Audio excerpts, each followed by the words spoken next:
Tottenham 1, Chelsea 4. Probably the maddest game of 2023 and definitely the best game or the maddest game I've seen since the World Cup final between France and Argentina.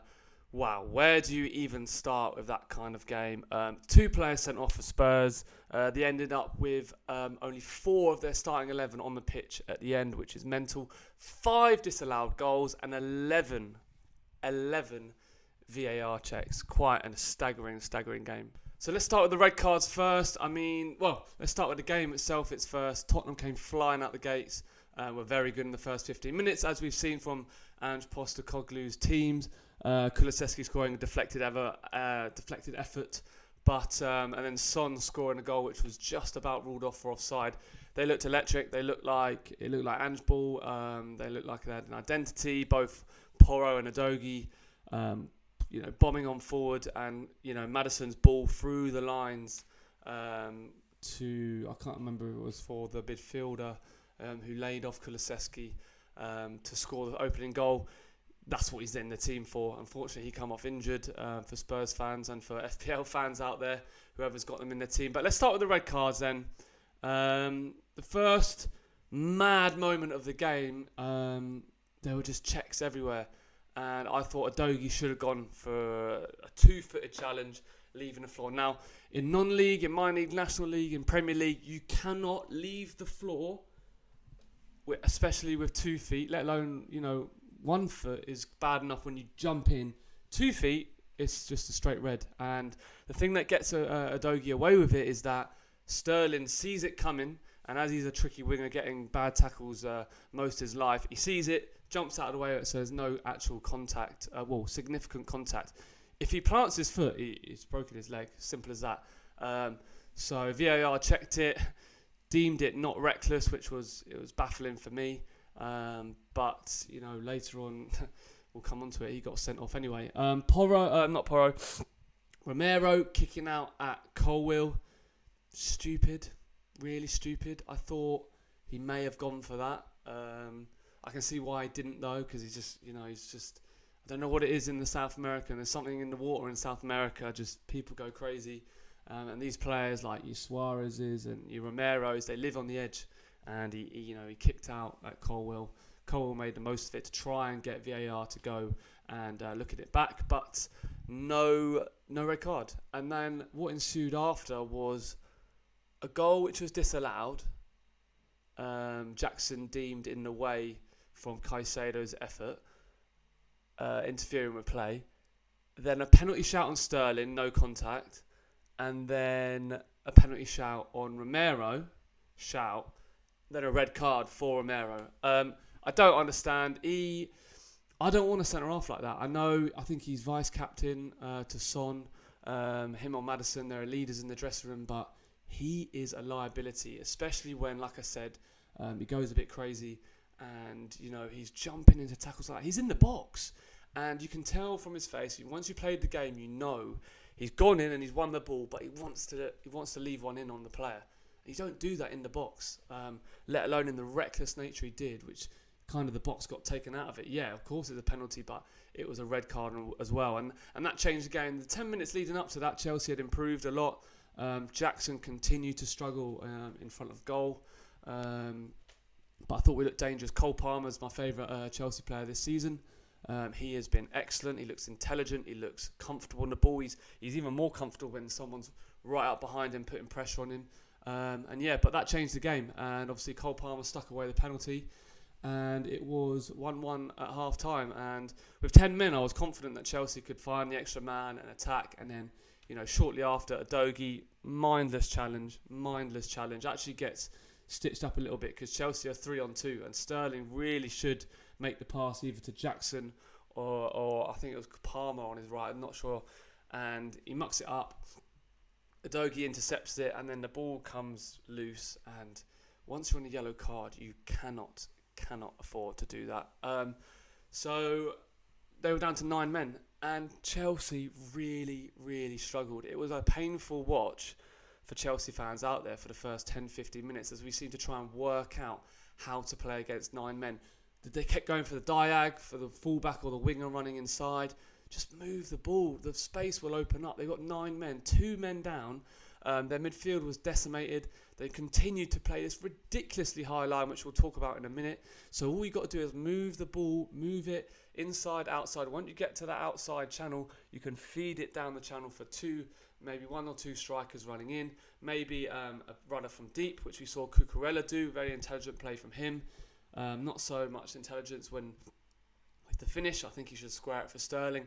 But yeah, Chelsea really struggled, and it was a very strange second half. We ended up winning 4-1, as we'll talk about in a minute, but Chelsea fans will walk away from that, unless you're in the stadium obviously going mad, will walk away from that going, that was not convincing. And Spurs fans may take a bit of credit from that, confidence moving away, even though their team looks absolutely decimated. So it was a bit disappointing from a Chelsea point of view that it took so long, or it just looked unnervy. Even 2 rules when you go down to 9 or 10 men: stay patient, and we didn't. We kept playing these long diags, and don't foul, as in don't foul the opposition, because when the other team's down to 1 man, 2 men down, especially when against 10, it's 10v10 from set pieces, because often you leave someone up.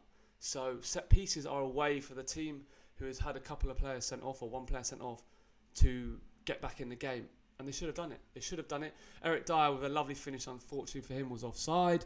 And Bentancur should have possibly scored from another set piece. Just ball going up in the air, and Chelsea players just stupidly fouling players in and around the box in wide areas.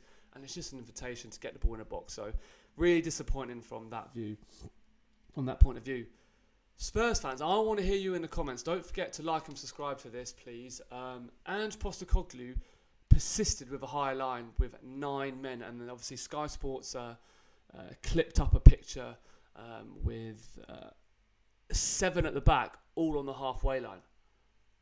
Now this, we could say Postecoglou was dying on his sword. You know, TalkSport and other places are talking about it this morning, about how he looks heroic, and mate, we'll go down flying. Go down trying with 5 players. That's meant to mean my Australian accent there. So after an interview, he said, if we've got 7 players, 5 players, we're still going to go for it. I get it, but where does sticking to your philosophy, like your Peps and your Klopps and all that, do? Sticking to your philosophy, or actually reading the in-game and using in-game management and reacting to the circumstances which are in front of you and playing a deeper block. Now, I think Chelsea would have won anyway. Maybe 2-1, maybe 3-1 with a lower block. But it would have been, judging by the way we struggled in the first 15 minutes with this high line, I think we would have struggled a lot more with a low block. So Postecoglou's coming out with credit from Spurs fans, and in the ground they were really positive and cheering, even though they lost 4-1. But you've got, in my opinion, you've got to be flexible as a manager, and you've got to, stick by your beliefs, but those beliefs can be compromised in a 20-30 minute period when you're down to 9 men.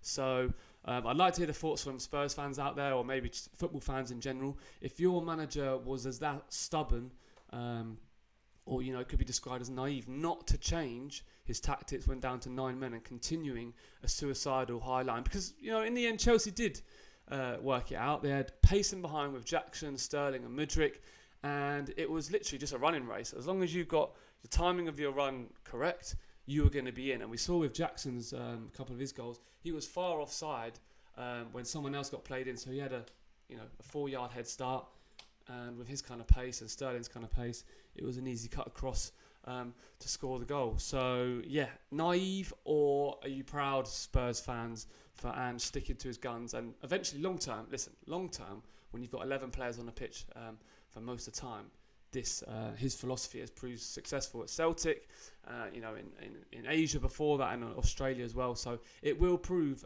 successful long term, but short term with 9 men, I'm not sure it was the right decision. Spurs fans, also, you must be very worried. Maddison came off with an ankle injury. I'm not sure how serious that is. Van der Ven is definitely serious. He's done his hamstring. That could be a grade 1, grade 2 or grade 3. He looked in increasing amount of pain. Romero's suspended for 3 games. So we saw Eric Dyer playing centre-half alongside Emerson Royale, who's like a right wing-back. So there are problems there. Wolves away next, who, they're quite a tough team, and then City after that. So, Spurs fans, are you worried about how your squad is looking going forward? A lot of injuries and suspensions after an incredible start. Is this the time we see City, Arsenal start to stretch ahead? Just because, in particular, Arsenal have strengthened over the summer and City have always had a strong, 14, 15, 16 players. Is this the time they start, kicking on and Spurs maybe regress a little bit? Get in the comments and, tell me what you guys think. From a Chelsea fans' point of view, I don't think this is a turning point. I hope it is, but there were still a lot of question marks over Chelsea going forward. Pochettino obviously got his little bit of revenge over Tottenham. I'm not fussed about his comments about coming back to Tottenham and managing him once one day, and he wants to be at Chelsea until he dies. Let's be real. Chelsea change their managers every 2-3 years. I hope every manager that comes in lasts longer than that, but it's just the realism of the situation. However, I don't think we looked that convincing. We've got more and more tough games coming up. We've got City at home coming up next. I think we've got Brighton after that. So probably the two most, attacking teams in the division, or one of at least. More tests to come. But when we had these run of games, I was worried, and we've picked up points where I didn't think we'd pick them up. But we've also dropped up points against Brentford at home when maybe I was expecting a win. So, Spurs and Chelsea fans, what an absolutely mental game. Like I said, get in the comments. Please subscribe to the channel. I hope there's more games like that coming in the very future. See you guys soon.